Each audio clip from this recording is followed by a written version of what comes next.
রামনারায়ণ রাম। আমি সর্বপ্রথম ঠাকুর শ্রী শ্রী বালক ব্রহ্মচারী মহারাজের চরণে জানাই আমার শতকোটি প্রণাম এবং আপনাদের সকলকে জানাই বৈদিক অভিনন্দন। রামনারায়ণ রাম।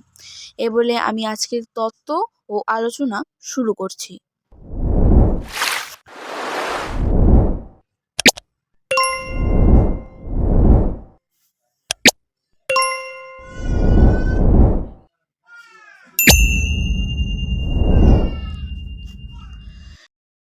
জন্মাষ্টমী তিথিতে আজও অঘটন ঘটে। আজ থেকে অনেক বছর আগে ভাদ্র মাসের এমন এক দিনে আবির্ভূত হয়েছিলেন দেবকীনন্দন শ্রীকৃষ্ণ কংসের কারাগারে। দানব কংসের অত্যাচারে ধরণী আকুল হয়ে তাকে আহ্বান করেছিল, আর সেই আহ্বানে বৈকুণ্ঠ ছেড়ে আসতে হয়েছিল তাকে। তারপর কত লীলা, শান্ত মধুর বীর কত রসের লীলা। বাল্যকালে গোষ্ঠলীলা করলেন গোপাল কৃষ্ণ, যৌবনে শ্যামসুন্দরের গোপবালাদের সঙ্গে রাসলীলা। এক হলেন দুই, বামে রায়কিশোরী, হাতে মোহন বেণু, যুগল লীলা। বৃন্দাবনের শ্যামকুঞ্জ শ্যাম নামে মুখর হয়ে উঠল, যমুনার জল উদ্বেল হয়ে উঠল সেই বাঁশির সুরে। তারপর মথুরায় এসে রাজা হলেন যশোদা দুলাল, আর বৃন্দাবন হলো অন্ধকার। আর শ্রী রাধিকা, সে কথা আর না বলাই ভালো। কুরুক্ষেত্রের যুদ্ধক্ষেত্রে রণক্লান্ত কর্মবিমুখ অর্জুনকে দেখালেন বিশ্বরূপ, শোনালেন অমৃতময় ভাগবত গীতা, উচ্চারণ করলেন মহামন্ত্র, সর্বধর্মান পরিত্যাজ্য মামেকং শরণব্রজ।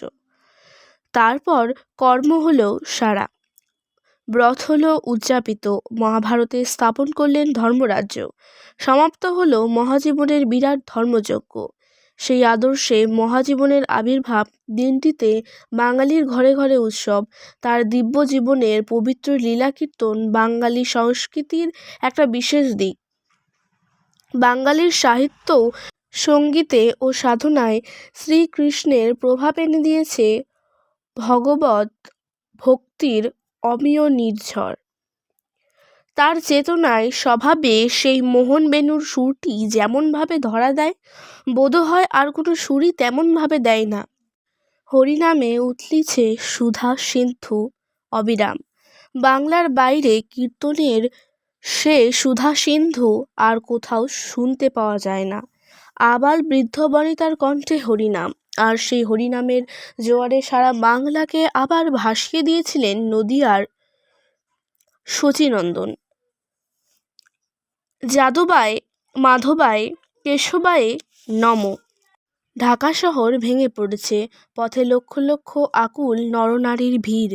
ঢাকার জন্মাষ্টমীর মিছিল ইতিহাস প্রসিদ্ধ। বর্ণে সমারোহে আয়োজনে এত বিরাট মিছিল সারা বাংলায় আর কোথাও হয় কি না কেউ বলতে পারি না। ঢাকার এ মিছিলের তুলনা নেই। দেশ বিদেশ থেকে কত লোক এসেছে মিছিল দেখতে। বৈদিক বাড়ি থেকে এসেছে মেয়েরা, আর সঙ্গে এসেছে বীরু। মিছিল হয়েছে শুরু, হরিনামাঙ্কিত নিশানে রাজপথ প্লাবিত, হরিধ্বনিতে আকাশ বাতাস মুখরিত। কত ভক্ত, কত সাধু সন্ন্যাসী, মনে হচ্ছে যেন মহাপ্রভু বেরিয়েছেন নগর কীর্তনে। সঙ্গে চলেছেন সারা নদিয়ার ভক্ত। অপরূপ অভিনব সে দৃশ্য, সে দৃশ্যের অনুপম সৌন্দর্য বর্ণনাতীত। মিছিল দেখছেন বৈদিক বাড়ির গৃহলক্ষ্মীরা, দেখছেন একজন গৃহস্থের বাড়ির ছাদে দাঁড়িয়ে দাঁড়িয়ে সেই জনসমুদ্রের দৃশ্য। দেখতে দেখতে তন্ময় হয়ে গেছেন, সেই জনসমুদ্রের মধ্যে হারিয়ে গেছে তাদের চৈতন্য। শিশু বীরু সেই অবসরে কখন মায়ের কোল থেকে এসেছে নেমে, রেলিংয়ের শিকের ফাঁক দিয়ে সেও দেখছে ভক্তপ্রাণের মহামিলন। এমন সময় একটা শিক গেল খসে, অমনি বীরু পড়ল নিচে সকলের অলক্ষ্যে। মিছিলের ভেতর থেকে কেউ কেউ দেখতে পেয়েছে তাকে, তারা সমস্যায় চিৎকার করে ওঠে, গেল গেল। সেই আর্তস্বর শুনে চারুদেবীর প্রাণ উড়ে যাবার জোগাড়। চৌকিতে চেয়ে দেখলেন বীরু নেই। হঠাৎ মাথাটা গেল ঘুরে, চোখের সামনে আবর্তমান পৃথিবীটা ভীষণ বেগে লাগলো ঘুরতে। মিছিলের জনতা একাকার হয়ে কতগুলো বিষধর সাপের মতো ফনা তুলে নাচতে লাগলো তার চোখের সামনে। এদিকে শিশু বীরু পড়ছে নিচে, পড়ছে না, যেন ভারহীন একটা দিব্য দেহ নেমে আসছে স্বর্গ থেকে। এক ভদ্রলোক ছুটে গিয়ে হাতটা দিলেন বাড়িয়ে, আর সঙ্গে সঙ্গে সেই জ্যোতির টুকরো এসে পড়ল তার হাতে।